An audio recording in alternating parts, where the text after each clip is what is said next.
Gloria al Señor. El Señor les bendiga. Bien. Vamos a estar hablando sobre la carta de Filipenses, el capítulo 4. Vamos a estar viendo los primeros 7 versículos de ese pasaje, ¿verdad? Vamos a ver cómo el apóstol Pablo, a través de estos versículos, le toca una serie de temas que son fundamentales para la vida del creyente. Como sabemos, la carta a los Filipenses la escribió el apóstol Pablo, como acabo de decir, unos 64 años después de Cristo. Pero la primera vez que él visitó a Filipos fue 52 años después de Cristo. O sea que cuando él fue ya hacía unos 20 y algo de años, ¿verdad? Que el Señor había resucitado como está hasta ahora. Vamos a ver, por favor, Filipenses 4 del 1 al 7. Dice, así que, hermanos míos, amados y deseados, gozo y corona mía. Les voy a dar un momentito para que lo puedan buscar y me disculpan. Gloria a Dios. Inicio de nuevo. Dice, así que, hermanos míos, amados y deseados, gozo y corona mía, estad así firmes en el Señor, amados. Ruego a Evodia y a Síntique que sean de un mismo sentir en el Señor. Asimismo te ruego también a ti, compañero fiel, que ayudes a estas que combatieron juntamente conmigo en el Evangelio, con Clemente también y los demás colaboradores míos, cuyos nombres están en el libro de la vida. Regocijaos en el Señor siempre. Otra vez digo, regocijaos. Vuestra gentileza sea conocida de todos los hombres. El Señor está cerca. Por nada estéis afanosos, sino sean conocidas vuestras peticiones delante de Dios en toda oración y ruego, con acción de gracias. Y la paz de Dios, que sobrepasa todo entendimiento, guardará vuestros corazones y vuestros pensamientos en Cristo Jesús. Bien, vamos a ir viendo versículo por versículo. Vemos en el verso 1 que el apóstol Pablo inicia declarando el amor que siente por esta iglesia que él mismo fundó. Él le dice, amados y deseados. Y hay una parte que llamó mi atención, que es que él los llama corona mía. O sea, que estas personas estaban en el Evangelio producto de la predicación de Pablo. Siempre hemos escuchado que a medida que nosotros traemos más personas al Evangelio, como que se le van sumando piedras a la corona. Ahí podemos tener un estimado de qué tan grande va a ser cuando estemos en el cielo, ¿verdad? Según la cantidad de personas. Pero bien, eso es verdad, modo jocoso. Pero estas personas estaban aquí, estaban en esta iglesia, producto de la predicación de Pablo. Por ese amor que él les tiene, que lo expresa en este verso, él se preocupa y dice que ha mandado a una persona, pero él menciona 2 nombres de 2 hermanas, que son Evodia y Síntique. No se menciona más estas mujeres en la Biblia. Busqué para adelante y para atrás y no encontré, me corrigen los pastores si están en alguna otra porción. No están, ¿verdad, doña Eri? Gracias. Pero, ¿quiénes eran estas mujeres? En el verso 3, Pablo dice que fueron mujeres que estuvieron con él como en la batalla. Pero si nosotros leemos en otras versiones, vamos a ver Nueva Traducción Viviente, por favor, el verso 2, en Nueva Traducción Viviente. Ahora les ruego a Evodia y a Síntique, dado que pertenecen al Señor, que arreglen su desacuerdo. O sea, ellas tenían como un desacuerdo entre ellas tenían un conflicto y como hemos dicho, eran personas como de las columnas de esta iglesia. Entonces yo decía, desacuerdo, conflicto, eso tiene que ver como con chisme a veces, ¿verdad? Que surge entre una persona y otra dentro o fuera de la iglesia. siempre decimos que no es bueno que el cristiano esté en esto de chisme. Y hace muchos años yo encontré un versículo en la Biblia y lo tengo marcado, que está en, no. Wow. Está en Deuteronomio que está, y me disculpan, parece que no tomé cuando transcribí esto, que dice así mismo que no podemos ser dados al chisme.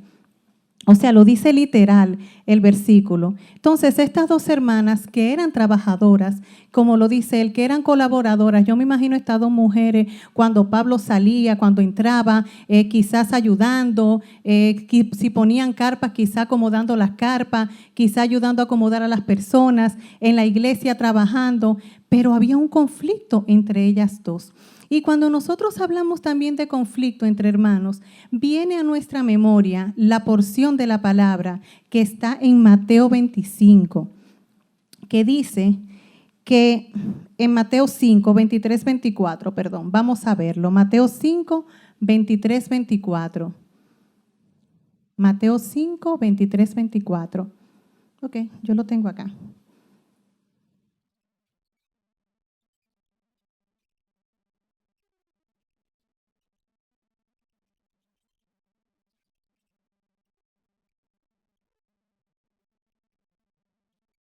Dice, por tanto, si traes tu ofrenda al altar y allí te acuerdas de que tu hermano tiene algo contra ti, deja allí tu ofrenda delante del altar y anda, reconcíliate con tu compañero, reconcíliate primero con tu hermano y entonces ven y presenta tu ofrenda. O sea que si estas dos hermanas tenían esta diferencia entre ellas, es muy probable que ese servicio que ellas estaban haciendo no era muy bien recibido, porque cuando hablamos de ofrenda, yo me voy quizás un poco más allá. Esto aquí se refiere a la ofrenda material, pero yo pensaba también en la ofrenda de tiempo que nosotros le damos al Señor, en la ofrenda de servicio, que es con el ministerio, que es con lo que podemos hacer por la obra. Y si tenemos conflicto, lamentablemente, hermano, es muy clara la Biblia cuando dice que no la recibe el Señor con agrado. Y esto preocupa a Pablo. ¿Por qué? Porque esto podría ser causa de quizás de desencanto o causa de enfriamiento o causa incluso hasta de que la iglesia se debilitara. Cuando leía esto decía, wow, pero me imagino que yo invite a una persona y que esa persona nos vea, a mí, a ti, a Ana, por ejemplo, que no estamos de acuerdo y yo la invito acá a la iglesia. ¿Qué va a decir esa gente? ¿Qué yo voy a hacer para esa iglesia si ni siquiera entre ellos están de acuerdo? Entonces, es necesario que como cristianos nosotros nos pongamos de acuerdo. Amós 3:3 dice, ¿andarán dos juntos si no estuvieran de acuerdo? Entonces, para andar este camino tenemos que estar de acuerdo. ¿Por qué? Porque si no estoy de acuerdo, si yo no estoy de acuerdo con lo que están haciendo los ministerios, con lo que está haciendo la iglesia, yo sencillamente no colaboro, me paro. Hay gente que además de esto, de no colaborar, entonces buscan defecto, buscan falta, y es lo que le pasó a María y a los hermanos de Moisés. ¿Se acuerdan? Que comenzaron la murmuradera y ¿qué pasó? Se paró el campamento. Es posible que la iglesia no se detenga. Para gloria de Dios la iglesia continúa, pero su vida, mi vida, la vida de nosotros puede detenerse a causa de esto, de una diferencia entre hermanos. Entonces Pablo, conociendo esto, le dice que trate de lidiar, o sea, de arreglar ese asunto entre estas dos mujeres que han sido compañeras de batalla de él, que han sido de las que han ayudado a forjar esta iglesia. No lo dice explícitamente la Biblia, pero es probable que ellas fueran de las que estuvieran en esto con él. Les decía que cuando uno no está de acuerdo, uno sencillamente se detiene. Y esto pasó con el campamento. Quiero recordar un poco esta historia. Ellos murmuraron o sea, ellas no estaban de acuerdo, María y Aarón no estaban de acuerdo con algo que había hecho Moisés. ¿Y qué hicieron? Comenzaron a hablar entre ellos. Vamos a buscarlo en Números 12 y vamos a leer este pasaje para ver más claro. Ahí lo que hubo fue murmuración, pero es que ellos no estaban de acuerdo con lo que estaban haciendo Moisés. O sea, no estaban de acuerdo con Moisés. Números 12, por favor. Dice, María y Aarón hablaron contra Moisés a causa de la mujer cusita que había tomado, porque él había tomado mujer cusita. Y dijeron, solamente por Moisés ha hablado Jehová, ¿no ha hablado también por nosotros? Y lo oyó Jehová. Y aquel varón Moisés era muy manso, más que todos los hombres que había sobre la tierra. Esto siempre me llama la atención, que el Señor explícitamente dice que Moisés era manso. Dice, luego dijo Jehová a Moisés, a Aarón y a María, salid vosotros tres al tabernáculo de reunión. Y salieron ellos tres. Entonces Jehová descendió en la columna de la nube y se puso a la puerta del tabernáculo y llamó a Aarón y a María y salieron ambos. Y él les dijo, oíd ahora mis palabras. Cuando haya entre vosotros profeta de Jehová, le apareceré en visión, en sueños hablaré con él.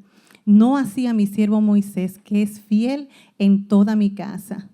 Cara a cara hablaré con él, y claramente, y no por figuras, y verá la apariencia de Jehová. ¿Por qué pues no tuvisteis temor de hablar contra mi siervo Moisés? Entonces la ira de Jehová se encendió contra ellos y se fue. Y la nube se apartó del tabernáculo. Y he aquí que María estaba leprosa, como la nieve. Y miró Aarón a María, y he aquí que estaba leprosa. Y dijo Aarón a Moisés, ah, Señor mío, no pongas ahora sobre nosotros este pecado, porque locamente hemos actuado y hemos pecado. No quede ella ahora como el que nace muerto, que al salir del vientre de su madre tiene ya medio consumida su carne. Entonces Moisés clamó a Jehová diciendo, te ruego, Dios mío, que la sanes ahora. Respondió Jehová a Moisés, pues si su padre hubiera escupido en su rostro, no se avergonzaría por 7 días. Sé echada fuera del campamento por 7 días y después volverá a la congregación. Así María fue echada del campamento 7 días. Y el pueblo no pasó delante hasta que se reunió María con ellos, que es la parte que quiero resaltar, ¿verdad? Después el pueblo partió, etcétera. Pero esa parte que no partió el pueblo hasta que María no se reunió con ellos. Y quiero repetir algo que dije. La iglesia no se va a detener, pero cuando tenemos conflicto, diferencia, algo, un asunto que arreglar con algún hermano, sobre todo, nuestra vida, nuestro crecimiento, nuestras bendiciones se paran.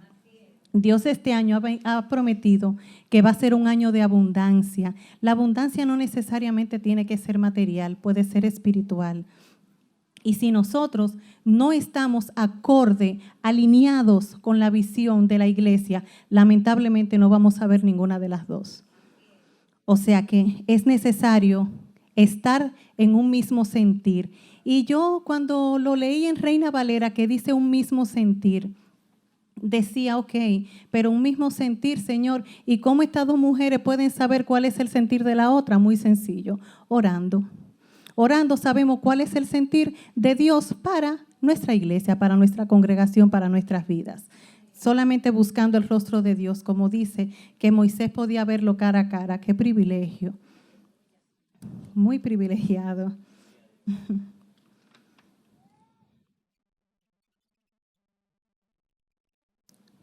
Podemos ver aquí también que Pablo se dirige a Clemente y a otros como colaboradores. Esto nos dice que era un trabajo en equipo, o sea, Pablo no trabajaba solo. Fíjense que él menciona a Evodia, a Sintique, menciona a Clemente y menciona a otros personajes que dice que son colaboradores, que son compañeros de batalla. O sea, que él no trabajaba solo, era un cuerpo entero trabajando y haciendo la obra de Dios.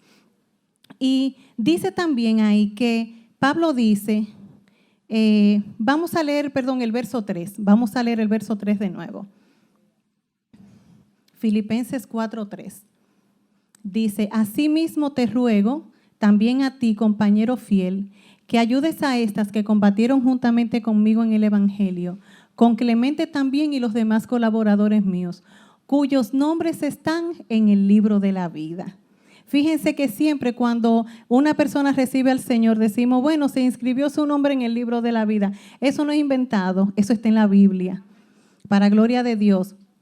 Y digo, wow, Él llama a estas personas que sus nombres están en el libro de la vida. O sea que Pablo conoce, Pablo tiene una relación con ellos, el apóstol conoce de su andar, que puede libremente decir su nombre está en el libro de la vida.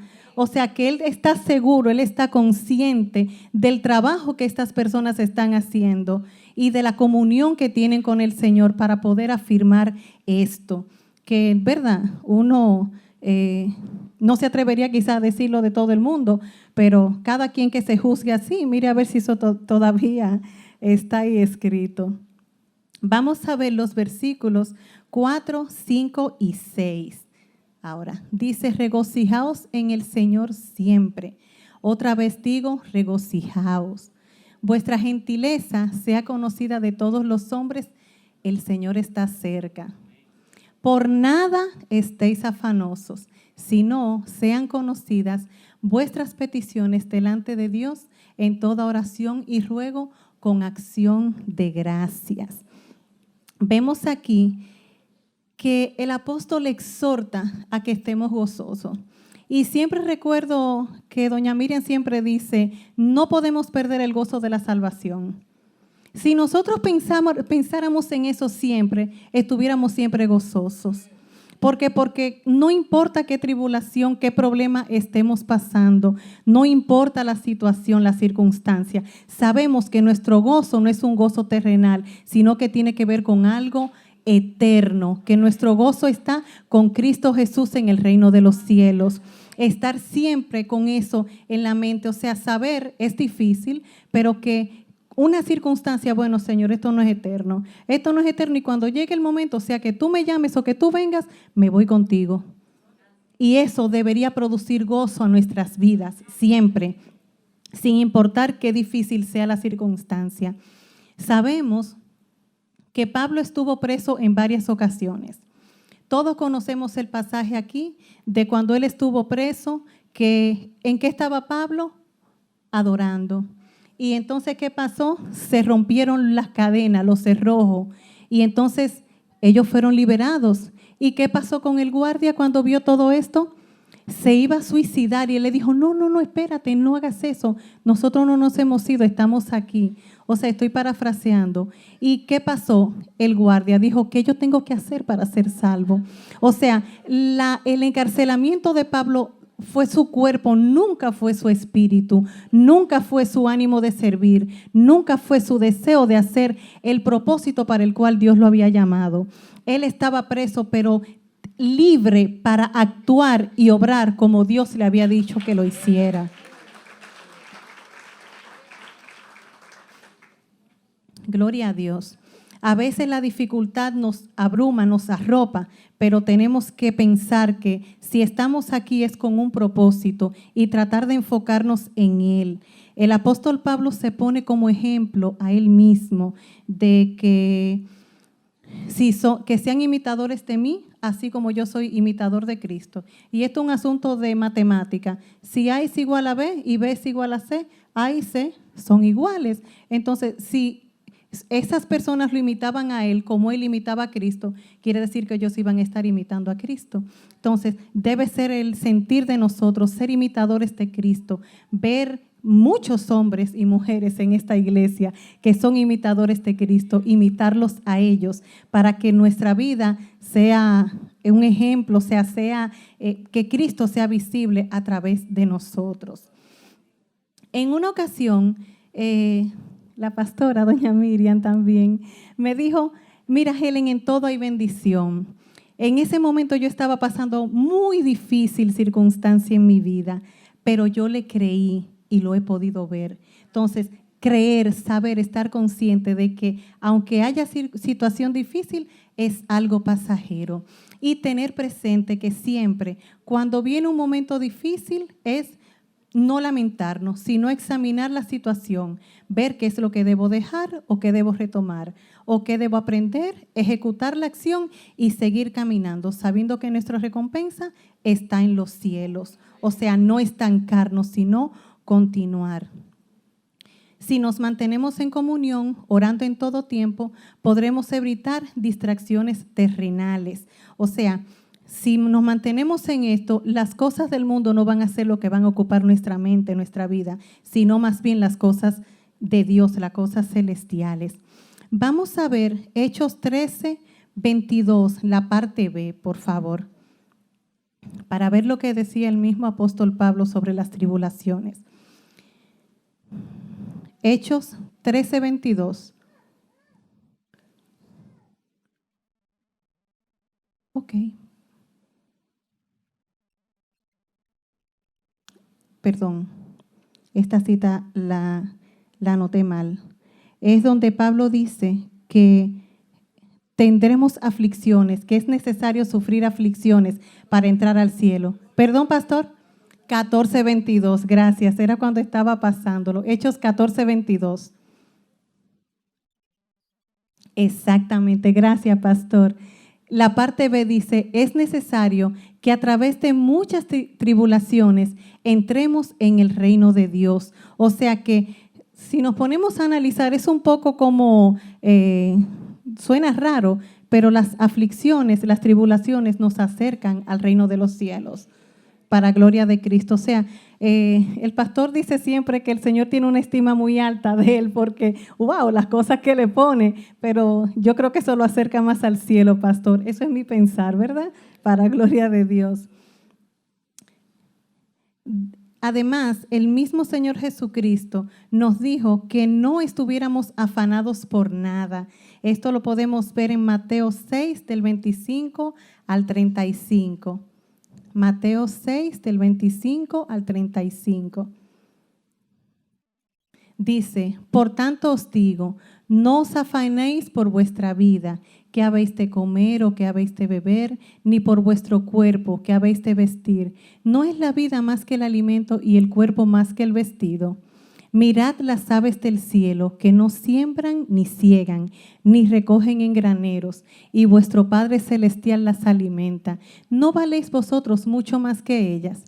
¿Y quién de vosotros podrá, por mucho que se afane, añadir a su estatura un codo? Y por el vestido, ¿por qué os afanáis? Considerad los lirios del campo, cómo crecen, no trabajan ni hilan. Pero os digo que ni aun Salomón, con toda su gloria, se vistió así como uno de ellos. Y si la hierba del campo, que hoy es y mañana se echa en el horno, Dios la viste así, ¿no hará mucho más a vosotros, hombres de poca fe? No os afanéis pues diciendo qué comeremos o qué beberemos o qué vestiremos, porque los gentiles buscan todas estas cosas, pero vuestro Padre Celestial sabe de qué tenéis necesidad, que tenéis necesidad de todas estas cosas. Mas buscad primeramente el reino de Dios y su justicia, y todas estas cosas vendrán por añadidura. Es fascinante cómo la Biblia se explica, o sea, cómo un pasaje nos lleva al otro, como para entenderlo, para ampliar más, sin uno tener, ¿verdad?, que estar rebuscando, sino ir sencillamente, moverse dentro de la misma Biblia, y estos conceptos son aclarados en nuestra mente.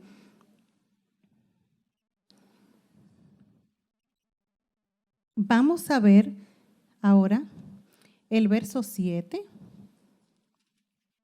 que dice, y la paz de Dios, que sobrepasa todo entendimiento, guardará vuestros corazones y vuestros pensamientos en Cristo Jesús. Esa paz que solamente Dios da. Les habla una persona que de verdad ha pasado situaciones muy difíciles en la vida, y a veces he dicho, Dios mío, pero es que no le estoy dando la importancia que merece, no estoy entendiendo la magnitud de todo esto, y entonces viene a mi mente ese versículo, la paz de Dios que sobrepasa todo entendimiento. Y para gloria de Dios he podido estar tranquila, salir adelante, ¿verdad? Y seguir caminando. Si hacemos esto, tendremos la paz de Dios que sobrepasa todo entendimiento. Esa paz guardará nuestros corazones y nuestros pensamientos en Cristo Jesús, sabiendo que es en la mente donde empieza el estrés y la ansiedad. ¿Usted sabía que es en la mente, que usted comienza con ese pensamiento ahí chiquitito y de repente se vuelve tan grande que usted cree que tiene una patana encima. ¿Qué tenemos que hacer?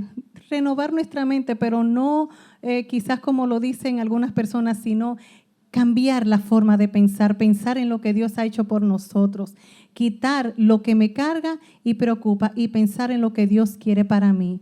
Mirar a ver de qué manera cumplo mi propósito en la vida. No pensar en lo que no tengo, sino disfrutar las bendiciones y la misericordia de Dios que son nuevas cada mañana. O sea, tener la mente de Cristo. Que Dios les bendiga.